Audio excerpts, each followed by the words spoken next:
প্রায় 1.5 মাস ভোলায় থাকার পর আজকে ঢাকায় ফিরলাম। বৃষ্টির মধ্যে এত সুন্দর একটা ওয়েদারে ঢাকায় আসার এক্সপিরিয়েন্সটা কেমন ছিল সেটাই আজকে আপনাদেরকে ফুল ব্লগে বলবো।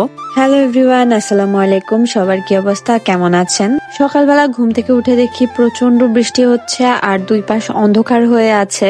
আর যতটুকু জানি নিম্নচাপ চলতেছে, তাই এই অবস্থা ওয়েদারের। তারপরেও ঈদের একটা লম্বা ভ্যাকেশন শেষ করে ঢাকায় ফিরছি মন খারাপ নিয়ে। আসলে অনেকদিন বাসায় থাকার পর ঢাকায় আসতে একবারই মন চায় না। লঞ্চ ঘাটে আসার সময় দেখলাম বৃষ্টির হারটা যেন আরো বাড়ছে, আরো তীব্র হচ্ছে। রুমে এসে রুমটা আমার একদমই পছন্দ হয়নি। ভিতরে ছিল আর একটু অপরিষ্কারও ছিল বটে। যাক, কিছু করার নাই। আব্বু আবার আমাদেরকে দিয়ে চলে যাচ্ছিল, আমি আবার বাহিরে দাঁড়িয়ে দাঁড়িয়ে দেখছিলাম। বাবা মারা হয়তো এরকমই। বাহিরে যেহেতু অনেক বৃষ্টি ছিল আর নদীর কি অবস্থা এটা দেখার জন্যই আব্বু এত দূর এই বৃষ্টির মধ্যে এসেছে।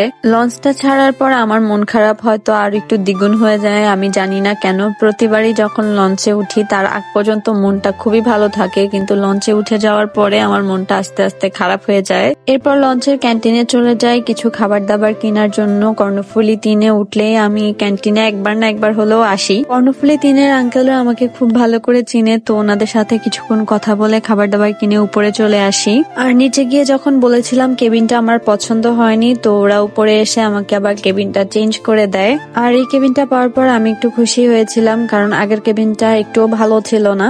আমি সবসময় কর্ণফুলী 3 দিয়ে যাতায়াত করি, এই বিধায় কেবিনটা আমি চেঞ্জ পেয়েছি। এরপরে আমি একটা লম্বা ঘুম দিই আর ঘুম থেকে উঠে দেখি মুন্সিগঞ্জ চলে এসেছে লঞ্চ।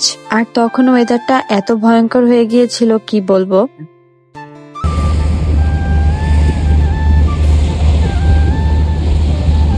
কিছুক্ষণ পরে যদিও ওয়েদারটা ঠিক হয়ে গিয়েছে, কিন্তু তারপরও বৃষ্টি অনেক বেশি পড়ছিল। আমি ভেবেছিলাম ভোলায় বৃষ্টি পড়লেও ঢাকায় আসলে হয়তো বৃষ্টিটা একটু কম থাকবে, কিন্তু আসলে এরকম কিছুই হয়নি। উল্টো ভোলার তুলনায় ঢাকায় বৃষ্টির পরিমাণটা বেশি ছিল। আচ্ছা, আমাকে একটা কথা বলেন তো, এই ব্রিজটা দেখার জন্য কারা কারা লঞ্চের সামনে দাঁড়িয়ে থাকেন? এত বছর ঢাকায় থাকি, তারপরেও এই ব্রিজটা দেখার জন্য আমি প্রায় সময় লঞ্চের সামনে দাঁড়িয়ে থাকি। আর এই বাচ্চাগুলোকে দেখে এত ভয় লাগছিল। এরা রীতিমতো অনেক দূরে সাঁতার কেটে এসেছে, পার অনেক দূরে ছিল, কিন্তু এরা কিভাবে যে এত উত্তাল নদীতে সাঁতার কাটছিল আমার তো ভাবলেই অবাক লাগে। এই উত্তাল নদীতে এই বাচ্চা ছেলে মেয়েগুলো সাঁতার কাটছে। ঢাকায় আসার পর রাস্তার এত জঘন্য অবস্থা, তার উপরে রাস্তায় প্রচুর পরিমাণ পানি ছিল।